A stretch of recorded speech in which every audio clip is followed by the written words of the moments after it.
Wait a minute, आवाज़ ठीक है शायद।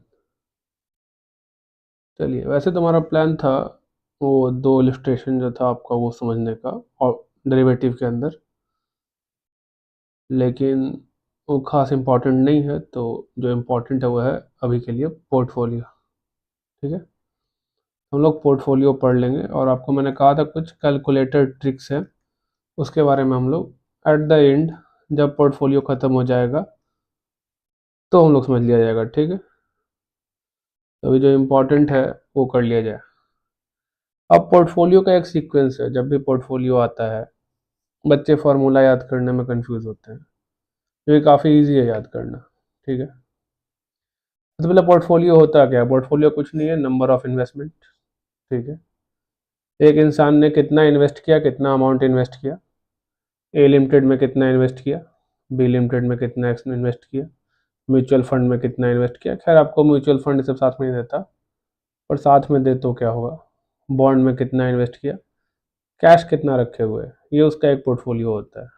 ठीक है, मतलब क्या क्या amount, number, amount, total value, number, amount, total value, that's like that, it is a portfolio, nothing more. The group of share, the group of investment. ठीक है, मैंने कि मल्टीपल प्लेसेस में जहाँ जहाँ आपने इन्वेस्ट किया है उसको अगर एक साथ रखा जाए तो उसे हम लोग पोर्टफोलियो कहते हैं। अब थ्योरेटिकली हम लोग को बहुत चीज़ पढ़ना है इसके बारे में, प्रैक्टिकली कितना काम करता है उस पर ध्यान हम लोग नहीं देंगे, बट थ्योरेटिकली पोर्टफोलियो के अंदर सबसे पहला चीज आता है एक्सपेक्टेड रिटर्न। ठीक है,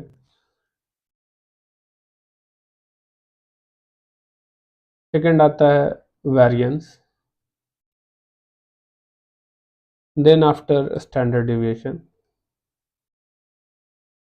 और बहुत सारे फार्मूला निकालने का, ऐसा नहीं कि एक फार्मूला है, सिंगल फार्मूला है। और अभी हम लोग बेस फार्मूला से चलेंगे, बेस फार्मूला से फॉलो करते हुए जब हम लोग आगे बढ़ेंगे तो हम लोग देखेंगे डिराइव्ड फार्मूलाज कैसे एक फार्मूला से दूसरा फार्मूला लिंक है और किस तरह से काम करता है। ठीक है, उसके बाद आपका आता है कोवेरिएंस, और फिर आपका आता है कोरिलेशन कोफिशिएंट।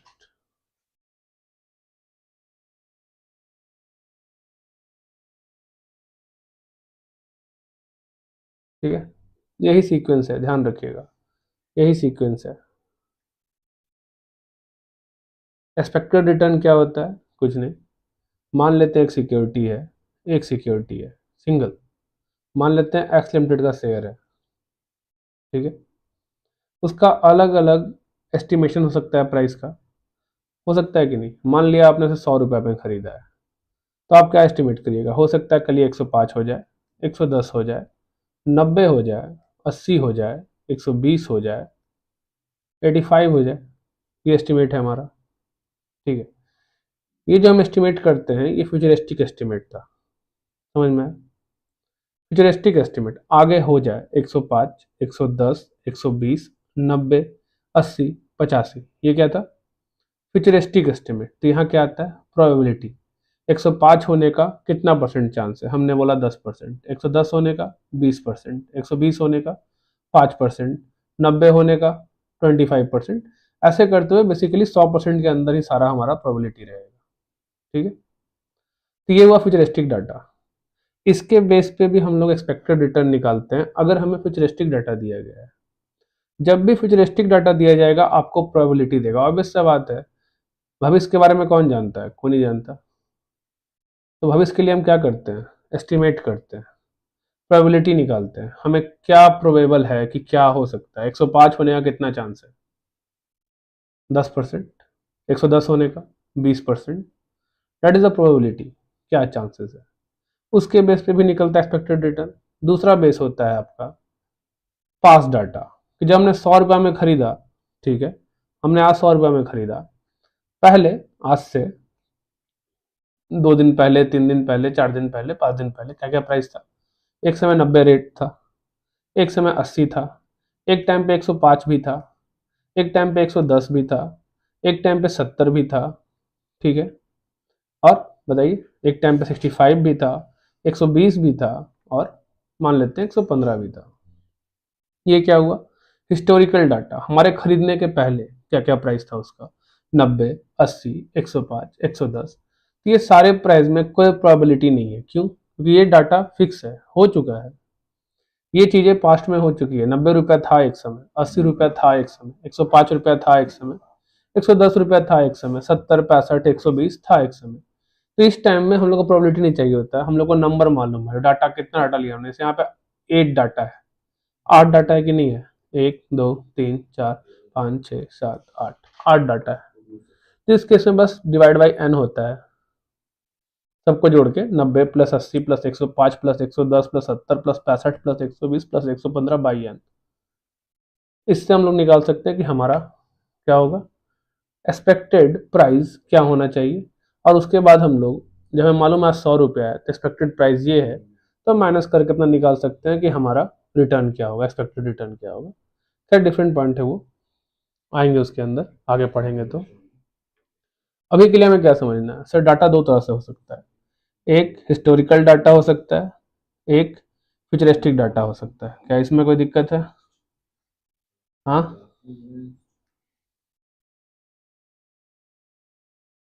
समझ में आया? अब आते हैं सबसे पहला कॉन्सेप्ट जो अपना है, एक्सपेक्टेड रिटर्न पे। ठीक है, हमने एक डाटा लिया, समझ गए, हमने आपको अभी परसेंटेज के तौर पर डाटा नहीं दिया है, पर क्वेश्चन आपको होता है परसेंटेज के टर्म में दे। अगर परसेंटेज के टर्म में नहीं दिया तो आप क्या यूज करिएगा, सर परसेंटेज निकालेंगे, ऑब्वियस सा बात है, क्या परसेंटेज हो सकता है। हिस्टोरिकल डाटा जनरली आपको परसेंटेज के टर्म में ही देगा, लेकिन आपको फ्यूचरिस्टिक डाटा हो सकता है परसेंटेज के टर्म में ना दे। समझ गए? तो एक्सपेक्टेड रिटर्न क्या होगा, तो तरीका सिंपल है। अगर हमें यही चीज जो रुपये के टर्म में दिया, अगर हमें रेट ऑफ रिटर्न के टर्म में देता, रेट ऑफ रिटर्न क्या था पहले, तो एक टाइम सर 80% था, एक सॉरी 18% रिटर्न था, एक टाइम 12% था, एक टाइम 15% था, 16% था, 17% था, हो सकता है। जैसे मैं देखा भैया 10% था, 12% था, 20% था, 21% था, 25%, 26% था, जो भी था। तो परसेंटेज के टर्म में भी डाटा आपको दिया जा सकता है।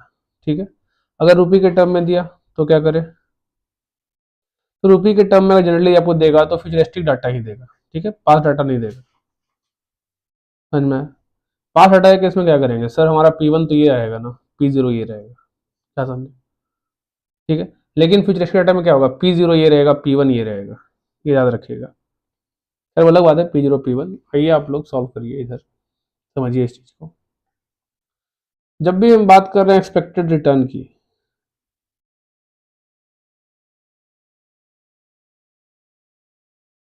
एक्सपेक्टेड रिटर्न क्यों अटक रहा है यार, वेट अ सेकेंड।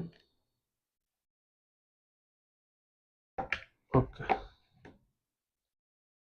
जब भी हम बात कर रहे हैं एक्सपेक्टेड रिटर्न की, स्पेलिंग गलत हो गया क्या, अच्छा पी सी दो और लिखा गया। एक्सपेक्टेड रिटर्न की कुछ नहीं करना है। अगर आपको हिस्टोरिकल डाटा दिया गया है, ऑब्वियस सा बात है परसेंटेज के टर्म में दिया जाएगा। कैसे? 12% था, 15% था, 13% था, 14% था। आप क्या करिएगा, कुछ नहीं सर, 12 प्लस 15 प्लस 13 प्लस 14 भागे 4। क्यों? क्योंकि ये हिस्टोरिकल डाटा था। क्या था ये? हिस्टोरिकल डाटा, मतलब पास्ट डाटा। यहाँ प्रोबेबिलिटी नहीं था आपके पास। पर अगर आपको फ्यूचरिस्टिक डाटा दिया जाए, यही सेम चीज, जब आपको फ्यूचरिस्टिक डाटा देगा, मतलब अभी नहीं है कुछ, भविष्य में होने का चांस है, क्या? सेम लीजिए 12%, इसको होने का प्रोबेबिलिटी वाला 20% है। ठीक है, प्रोबेबिलिटी 20% है 12% के होने का। 15% के होने का प्रोबेबिलिटी मान लेते हैं 30% है। 13% होने का प्रोबेबिलिटी कितना होगा बताइए, लेस 25%। और 14% होने का प्रोबेबिलिटी भी लेस 25%। ठीक है, 100% होना जरूरी है, ध्यान रखिएगा 100% होना जरूरी है। इस केस में आपका आंसर क्या होगा, कुछ नहीं होगा सर, 12 गुने प्रोबेबिलिटी, ठीक है, प्लस 15 गुने प्रोबेबिलिटी, प्लस, देखिए मैं ऐसे ही निकालता हूँ, ध्यान रखिएगा, आप एग्जाम में टेबुलर फॉर्म में सीखते आ रहे होंगे, लेकिन टेबुलर फॉर्म में मैं कभी नहीं सॉल्व किया, मैंने एग्जाम में टेबुलर फॉर्म में कभी सॉल्व नहीं किया। 2.5 घंटे में एफएम का पेपर ऐसे सॉल्व नहीं होता है, ठीक है। 2.5 घंटे में जब मैंने पेपर सॉल्व किया था, मैं टेबुलर फॉर्म यूज ही नहीं करता था सॉल्व करते टाइम क्वेश्चन। और आपको अभी सिखाने के टाइम में टेबुलर सिखाऊंगा, ऑब्वियस सा बात है, लेकिन टेबुलर मैंने कभी यूज नहीं किया सॉल्व करने के लिए क्वेश्चन। सिंपल सिंगल लाइन में लिखता था, कैलकुलेटर पे क्लिक करता था, इक्वल टू मारता था, काम खत्म, जीटी मार के, जीटी क्लिक करके इक्वल टू मारता था, एक बार में आंसर आ जाता था, एक बार में आंसर आता था, एक लाइन में आंसर में लिखता था। एएफएम में आपको मार्क्स कभी भी सॉल्विंग के नहीं मिलते, आंसर के मिलते हैं, ध्यान रखिएगा। अगर आपका आंसर सही है तो आपको मार्क्स मिलेगा, समझ गए। 14 गुने 0.25। टैबुलर बना बना के बच्चे तंग हो जाते हैं। 3 घंटा में कहाँ खत्म होगा पेपर, 3 घंटा में पेपर खत्म हो नहीं सकता। अगर टैबुलर फॉर्म में कोई बना रहा है तो उसको समय लगेगा ही लगेगा। रेयर केसेस में सॉल्व हो जाए अलग बात है। 2.5 घंटे में सॉल्व करने के लिए यही तरीका है, टैबुलर फॉर्म यूज नहीं करने का, नहीं करने का, ध्यान रखिएगा। पर अगर आपको ये इजी लगता है टैबुलर, टैबुलर यूज़ करिए। आपको मेरा बनाने का तरीका इजी लगता है, मेरा बनाने का तरीका यूज करिए, कोई दिक्कत नहीं है। आप ऑब्वियस सा बात है, दोनों केस में आंसर डिफर आएगा, नो डाउट। यहाँ आंसर कुछ और आएगा, यहाँ आंसर कुछ और आएगा, क्यों? क्योंकि फिजिस्टिक डाटा पे बेस है और ये हिस्टोरिकल डाटा पे बेस है। ये आपका एक्सपेक्टेड रिटर्न का फॉर्मूला था, ठीक है। यही दो फॉर्मूला है आपके पास एक्सपेक्टेड रिटर्न का। अब इसी में क्या करेगा, कभी कभी आपको प्राइस दे देगा, जैसे हमने ऊपर एग्जांपल में लिया था, प्राइस दे देगा। अगर आपको प्राइस देता है क्वेश्चन के अंदर तो आप क्या करिएगा, तो एक चीज तो ऐसा स्टैंडर्ड डिविएशन क्या प्राइस से निकल सकता है, हाँ स्टैंडर्ड डिविएशन प्राइस का भी हो सकता है, नो डाउट। वेरिएंस प्राइस का, हाँ सर वेरिएंस प्राइस से भी निकल सकता है, लेकिन जरूरी है कि उसको पहले हम लोग कन्वर्ट कर ले, किस फॉर्म में, किस फॉर्म में, रिटर्न के फॉर्म में। सर रिटर्न होता क्या है, मैंने हमेशा का रिटर्न का कोई फॉर्मूला नहीं, रिटर्न का कोई फॉर्मूला नहीं। रिटर्न का फॉर्मूला क्या है, what you have earn divide by what you have invest, that is the formula of return, that's it. Return का कोई भी फॉर्मूला नहीं है, what you have earn divide by what you have invest. तो what I have earn, if I say I buy the share as a price P0 and now after 1 year I have probability that price will be P1, P1, ठीक है। तो हम क्या करेंगे sir, P1 minus P0 and I earn a dividend, तो plus D divide by what I have invest the P0, that's it.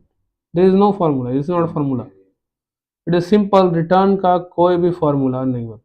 Return का मतलब क्या होता है, earn divide by invest, what you have earned, what you have invest, that is the formula of return, okay।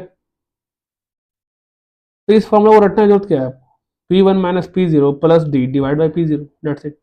कभी कभी क्या करेगा, D का आपको परसेंटेज दे देगा, डिविडेंड का परसेंटेज दे देगा, तो उस केस में आप सिंपली ये करिएगा, P1 minus P0 by P0 what I have earn.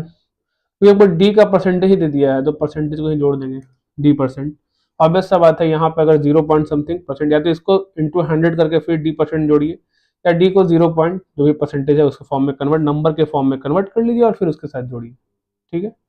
या तो इसको परसेंटेज में कन्वर्ट कर लीजिए इंटू 100 करके, फिर डी का जो परसेंटेज दिया उसको जोड़िए, नहीं तो फिर आप सीधे क्या करिएगा, इसको कन्वर्ट करिएगा या फिर इसको लिखिएगा किस टर्म में, नंबर के टर्म में। 10% का मतलब क्या होता है नंबर के टर्म में, 0.10। 2% का मतलब क्या होता है नंबर के टर्म में, 0.02, ठीक है। तो जैसा आपको अच्छा लगे वैसा लिख सकते हैं।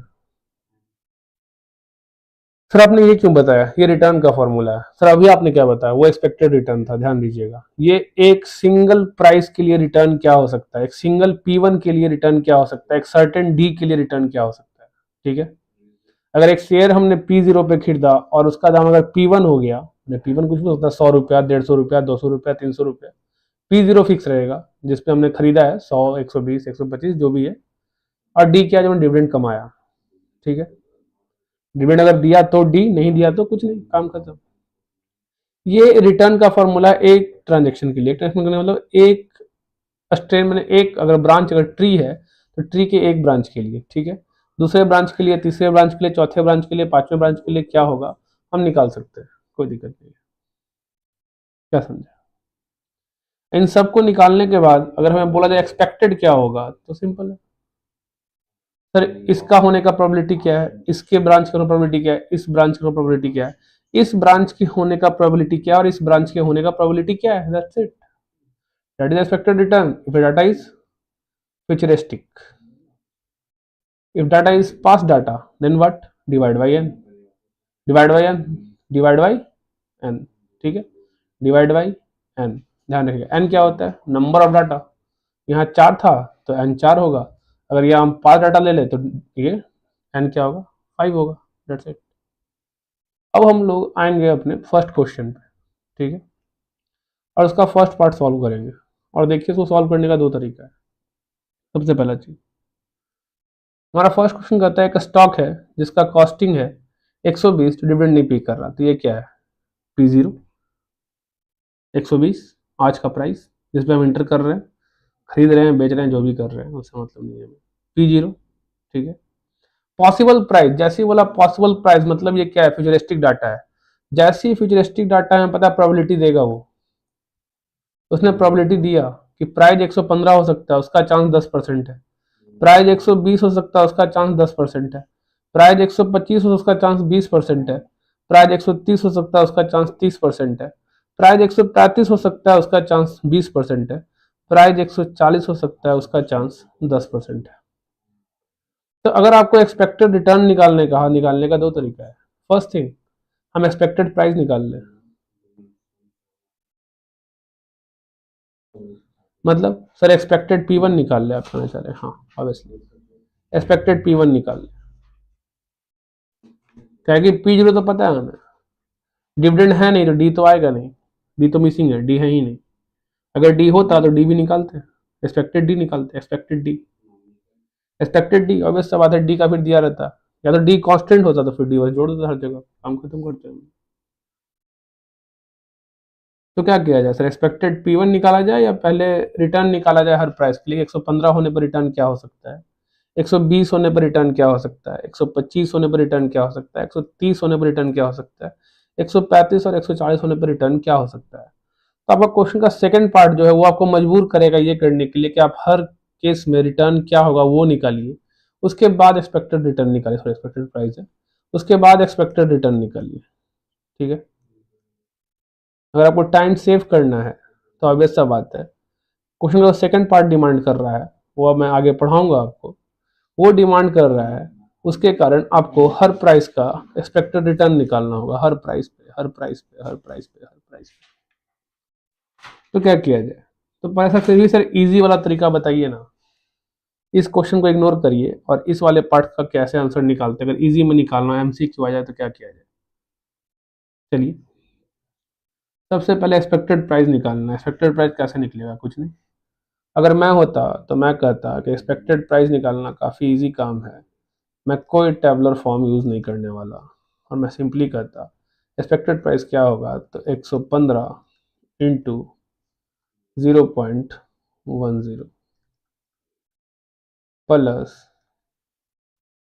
120 into 0.10 plus 125 into 0.20 plus 130 into 0.30,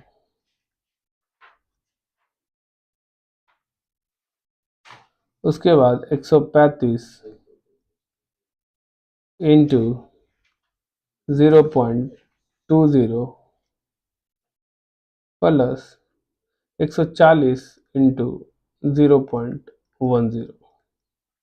तो आपका एक्सपेक्टेड प्राइस क्या होता, जरा निकालिएगा. अब इस बार मैं अपना कैलकुलेटर यूज़ करूंगा, ऑब्वियस सा बात है पोर्टफोलियो है तो आपको इस कैलकुलेटर पे सॉल्व कर पाना थोड़ा मुश्किल होगा मेरे लिए. ठीक है, इस कैलकुलेटर पे सॉल्व कर पाने में बहुत समय लगेगा, तो मैं अपना ही कैलकुलेटर यूज़ करूंगा. समझ गए, आपके पास भी होगा, आप भी यूज़ करिएगा. 115 गुने 0.10. ठीक है, लिखने का मन लिखिए, एग्जाम में नहीं लिखने का मन मत लिख ले 1.50. आपके लिए मैं लिख दे रहा हूँ. सीधा यहाँ पे सीधा क्या करता है एग्जाम के टाइम में, कुछ नहीं करता, इक्वल टू आंसर, सीधा आंसर लिखता है, सीधा आंसर लिखता है. ठीक है, 120 गुने 0.10, 125 गुने 0.20, 130 गुने 0.30, 135 गुने 0.20 और 140 गुने 0.10 और क्लिक करता है GT, ये होता है 128.50। मैं ये काम ऐसे भी नहीं करता, सीधा ये लिखता है 128.50। ठीक है, 128.50 रिस्पेक्टेड प्राइस है, मतलब P1 है, और मेरे पास P0 अवेलेबल है, वो है आपका 120 रुपया। तो फॉर्मूला ऑफ रिटर्न क्या होता है, जरा फिर से बताइएगा मुझे। सर फॉर्मूला ऑफ रिटर्न आपने बताया था earn by invest, what you have earn, what you have invest. What I have earned 8 rupees 50 paisa if I invest 120 rupees, that's it। ये फॉर्मूला क्या बन गया आपका, P1 minus P0 by P0, क्योंकि D है नहीं तो D यहाँ पर होगा नहीं, अगर D होता तो हम D जोड़ते।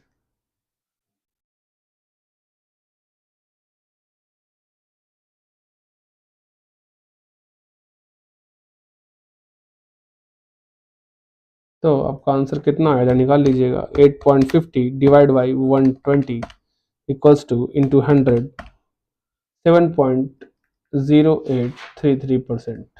ठीक है, ये सिंपल तरीका था, पर ऐसे सॉल्व करने के बाद आप फंस जाते हैं। क्यों फंसते हैं, क्योंकि क्वेश्चन का सेकंड पार्ट है, वो आपसे स्टैंडर्ड डिविएशन पूछता है, और जैसे स्टैंडर्ड डिविएशन पूछता है तो आपके लिए मजबूरी है कि आप हर केस का रिटर्न निकालिए। आप सिर्फ उसका रिटर्न निकाल के आंसर देना आपके लिए सही नहीं होगा। तो अगर हर केस का ही रिटर्न निकालना है सर, तो हम शुरू से ही करते हैं, क्यों अपना टाइम बर्बाद करें और सॉल्व करके फर्स्ट पार्ट। हाँ, अगर MCQ में आया तो हम फर्स्ट पार्ट को सिंपली ऐसे सॉल्व कर सकते हैं, कोई दिक्कत नहीं। ठीक है, तो जब जैसे अलग अलग निकालने का बात आया तो आपको अलग अलग सिनेरियो में आपका रिटर्न क्या होगा ये निकालना होगा। ठीक है, तो return under different scenario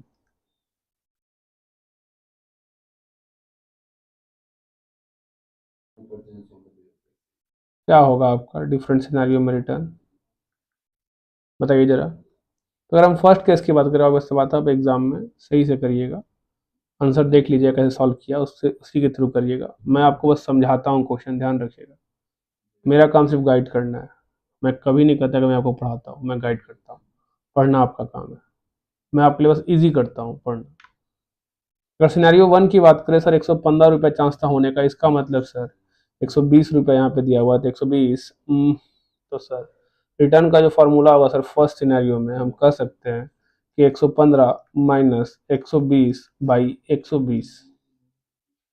second scenario में रिटर्न क्या हो सकता है सर हमारा, सर 120 होने का चांस है, तो 120 माइनस 120 बाई 120। थर्ड सिनेरियो में क्या होने का रिटर्न का चांस है सर, 125 होने का चांस है, तो 125 माइनस 120 बाई 120। फोर्थ वाले में सिनेरियो में क्या चांस है सर, 130 होने का चांस है, तो 130 माइनस 120 बाई 120। फिफ्थ सिनेरियो में क्या चांस है सर, 135 माइनस 120 बाई 120। सिक्स वाले में 140 है, 140 माइनस 120 बाई 120। निकालिए रिटर्न क्या हो सकता है, चार्जर